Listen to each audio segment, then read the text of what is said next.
Hello दोस्तों, कैसे हैं आप लोग। उम्मीद करता हूं कि आप लोग अच्छे होंगे। दोस्तों आज हम लोग पढ़ेंगे फिजिक्स का वैसा क्वेश्चन जो बार बार एग्ज़ाम में रिपीट करता है क्लास 10th में। देखिए ये क्वेश्चन है, प्रकाश के परावर्तन के नियम पूछेगा आपसे। प्रकाश के परावर्तन का नियम लिखिए, ये 2 नंबर में पूछा जाएगा। तो ये लिखिएगा, प्रकाश के परावर्तन के 2 नियम होता है। 2 नियम तो होता है, लेकिन इसको चित्र के साथ आपको दिखा देना है ताकि आपका एक भी नंबर ना कटे।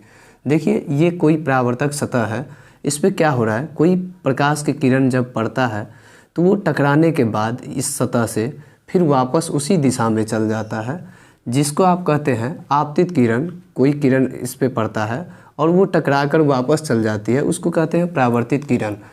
हम ये कह सकते हैं आपतित किरण और परावर्तित किरण के बीच में जो लंब डाला गया है उसको हम अभिलंब कहते हैं।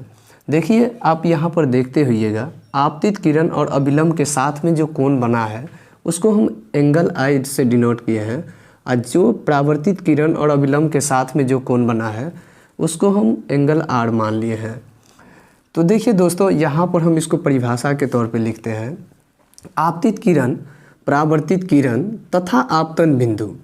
आपतित किरण तथा परावर्तित किरण तथा आपतन बिंदु पर खींचा गया अभिलंब तीनों क्या है, एक ही तल में है। आपतित किरण, परावर्तित किरण, अभिलंब, ये तीनों क्या है, एक ही तल में है। ठीक, ये हो गया आपका पहला नियम। अब देखिए प्रकाश के परावर्तन का दूसरा नियम। दूसरा नियम कहता है जो आपतन कोण जो है वो हमेशा परावर्तन कोण के बराबर होता है।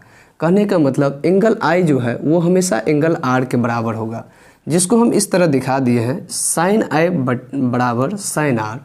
देखिए दोस्तों, इसको अच्छा से लिखना है और इसका जो होता है 2 नंबर में हर एक बार पूछा जाता है, रिपीट करता है।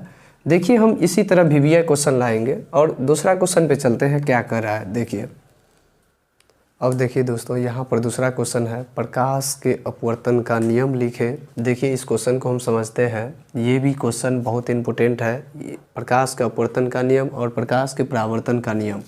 अब देखिए यहाँ पर पहले हम इसको समझते हैं, प्रकाश के अपवर्तन के नियम किसे कहते हैं। पहले देखिए प्रकाश के अपवर्तन के नियम कितने होते हैं, 2 होते हैं। ये भी उसी तरह है, थोड़ा इसका आंसर जो है अलग तरह का है। देखिए समझिए, ये कोई सतह है और ये कोई, मतलब कहने का मतलब ये जल भरा हुआ है। ठीक, अब देखिए ऊपर का भाग को हम सघन माध्यम मान लिए हैं, इस माध्यम को सघन माध्यम, इस माध्यम को विरल माध्यम। इसमें क्या हो रहा है, कोई प्रकाश की किरण इस सतह पे पड़ रहा है तो उसमें क्या होता था, ये इसी माध्यम में लौट जाता था। लेकिन इसमें क्या हुआ, ये सघन माध्यम में क्या होता है, इस सतह पे जो पड़ता है उस पे पड़ने के बाद ये विरल माध्यम में जैसे ही प्रवेश करता है कांच में, तो जैसे देखिए ये अभिलंब से दूर भागना चाहिए, तो इसको क्या हो रहा है, इसमें अभिलंब की ओर मुड़ जा रहा है, मतलब अभिलंब की ओर झुक जा रहा है। तो हम कह सकते हैं इसको, इसके अनुसार प्रकाश के अपवर्तन के 2 नियम होते हैं। इसमें पहला नियम लिखेंगे आपतित किरण और अपवर्तित किरण। दोस्तों यहाँ पर ये आपतित किरण कहलाएगा, और ये जो है किरण जैसे सघन माध्यम से विरल माध्यम में प्रवेश किया तो इसको हम अपवर्तित किरण कहते हैं। तथा आपतन बिंदु, ये आपतन बिंदु है पर खींचा गया अभिलंब, इस अभिलंब, इसे हम अभिलंब कहते हैं। समझ गए पूरा सीधा लाइन को। अभिलंब सभी क्या है, एक ही तल में है, मतलब ये तीनों जो है आपतित किरण और अपवर्तित किरण और अभिलंब तीनों क्या है, एक ही तल में है।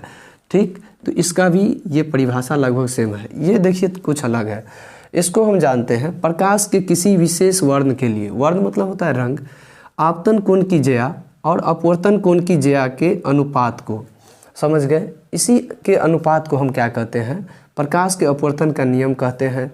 और इसी को दूसरी भाषा में हम कहते हैं स्नेल का नियम। समझ गए, स्नेल के नियम में क्या होता है, म्यू बराबर साइन आई बटे साइन आर। इसी को जैसे आपतन कोण की ज्या और अपवर्तन कोण की ज्या हुआ, तो उसी में क्या है, म्यू जो है एक नियतांक है, उसको हम मान के चलते हैं, ये एक नियतांक है, कांस्टेंट वैल्यू। समझ गए। इसके बाद अब हम दूसरा वीडियो में दूसरा क्वेश्चन लेके आएंगे, इसको पूरा अच्छा से पढ़िए और समझिए।